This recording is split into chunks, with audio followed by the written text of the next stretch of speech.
শুধুমাত্র শো করা গো, এখান মানে পাথরের সৌন্দর্যকে নষ্ট করা, পয়সা বিনিময় করা, এটা কথাই বলতে গেলে গরিবের যেটুকু যদি পয়সা দেওয়া হতো সে কিছু কাজে লাগতো পেটে। তাহলে গ্রামটার নাম হচ্ছে ভুচুংডি।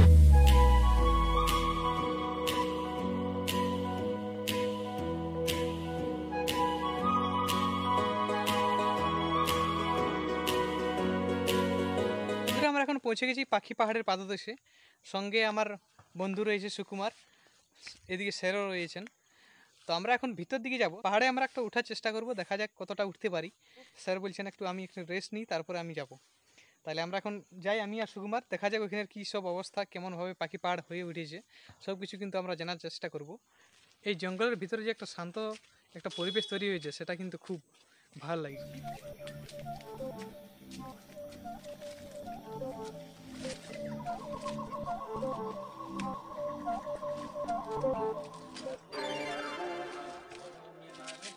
স্যার আসুন।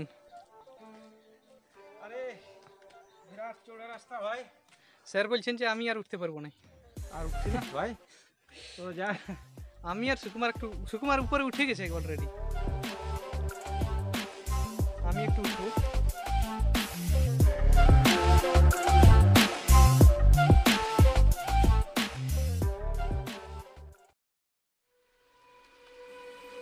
এবার আপনারা দেখছেন পাখি পাহাড়ের পাদদেশের বনাঞ্চলের শালমহুয়ার সৌন্দর্য।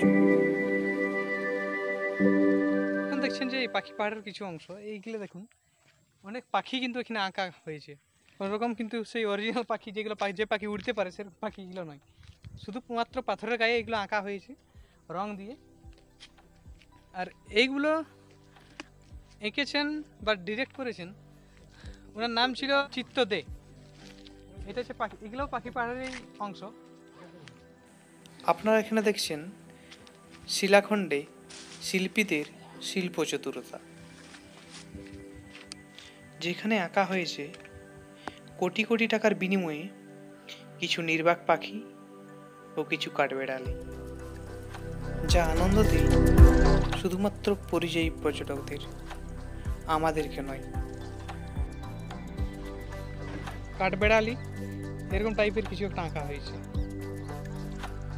তো জেঠু, এই যে পাখি পাহাড়, এই পাখি পাহাড়টা কতদিন আগের থেকে শুরু হয়েছে? এরকম আগে তো পাখি পাহাড় নিশ্চয়ই নাম ছিল নাই।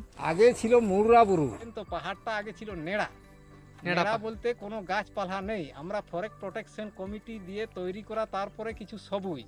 হ্যাঁ, মানে আগে একদম গাছ ছিল না, গাছ ছিল না। এখন দেখতে পাচ্ছেন তো, আমরা মোটামুটি 84-85 সালে যে কমিটি গঠন করেছি, তারপরে 91 সালগুলায় ধরুন মানে এই পাখি পাহাড় নামটা হয়েছিল, শুরু করেছেন। আচ্ছা আচ্ছা। হ্যাঁ, এখানে কি বলবো, কলকাতার লোকে বা অন্যান্যই হাই মানে বুঝতে পারবেন না, মানে এমন মানে ড্রেস ফ্রেস করে আসে প্রথমে, মানে কি বলবো, মানে ভিখারির মতন। তারপরে দেখবেন যে বিরাট হাবভাব দেখাচ্ছে।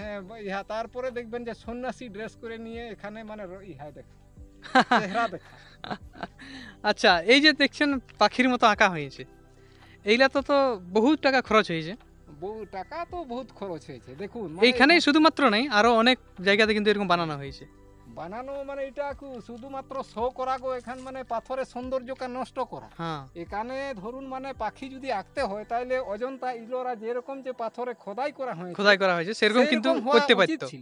কিন্তু এখানে কি হলো, মানে এখানে কেউ দেখবে না, রাস্তায় চুন মাটি দিয়ে লেসা, সেরকম একটা আর্টিফিশিয়াল পাখি আঁকা হয়েছে। এই পাখিগুলো না উড়তে পারবে, না কিছু, না একটা ডাক দিতে পারবে, না ডিম পাড়ে দিতে পারবে, কিচ্ছু করতে পারবে না, শুধুমাত্র ছবি আঁকা হয়েছে, আর কোনো কাজের নাই। এগুলো কোনো কাজের নাই, মানে কি বলবো, প্রাকৃতিক সৌন্দর্যটাকে নষ্ট করে দিচ্ছে মোট কথা। এবং পয়সা বিনিময় করা, এটা কথাই বলতে গেলে গরিবের যেটুকু যদি পয়সা দেওয়া হতো সে কিছু কাজে লাগতো পেটে। মানে এরকম যে দৃশ্য, এগুলো গ্রাম বাংলার লোকের কাছে একদম ভালো লাগে নাই।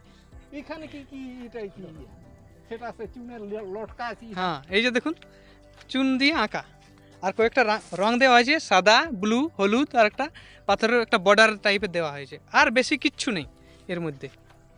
84-85 সালের আগে যে এখানে আমাদের এই এলাকাতে মানে চারকোলের একটা বিজনেস চলতো। আচ্ছা, চারকোল জিনিসটা কি? চারকোল জিনিস বলতে সেখানে লাহা কুঠি, সেই লাহা লাখা লাক্ষা যে শিল্প যেটা হয় সেটা যে বানানো হয় সে চারকোল দিয়ে, চারকোলের যে হ্যাঁ সেইখানে ভালো রকম মানে পোড়া হয় আর কি। চারকোলের বিজনেসটা এখনো কিন্তু বলরামপুরের পাশাপাশি, হ্যাঁ বলরামপুর এবং ঝালদায় প্রচুর আছে। হ্যাঁ, এটা কিন্তু পুরোপুরি বেআইনি, বেআইনি মানে গাছপালা নষ্ট করে সে কয়লা চারকোল বানায়। তৈরি করছে। হ্যাঁ, তো যাই হোক, কাকা জানিয়ে দিলেন যে 84-85 সালের আগে সেই সময় এই এলাকায় একটা ধ্বংসের মুখে চলে যাচ্ছিল গাছপালা। তারপরে ইনারা কমিটি করে এই পাশাপাশি যে জঙ্গল, সেই জঙ্গলকে রক্ষা করে চলেছেন। যে এখনও যেটুকু আমরা দেখতে পাচ্ছি ইনাদের তত্ত্বাবধানে আছে বলেই আজকে আমরা শাল, পিয়াল, কেন এবং বিভিন্ন ধরনের বৃক্ষরাজি দেখুন এই পাহাড়ের চারিপাশে। এইগুলো কি আমরা কোনো পাখি দেখি নাই?